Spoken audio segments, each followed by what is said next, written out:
sevmedim başka birini, demeyi sevmedim başka birini. Özgürler senin yar del akşamı.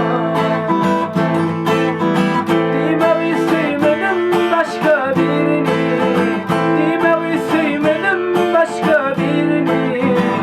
Özgürler senin yar del akşamı. Çepersin işlemde basım, saçın topuğunu bilirim kızım. Senin vasfın söyle açıl yar dedim, senin vasfın söyle açıl yar dedim. Söylemesem olsun dilim ağlatama. Senin vasfın söyle açıl yar dedim, senin vasfın söyle açıl yar dedim. Söylemesem olsun dilim ağlatama. Yaktı yanağından tutaşan könler, yüreğimde uydum öçmeyecek yıllar.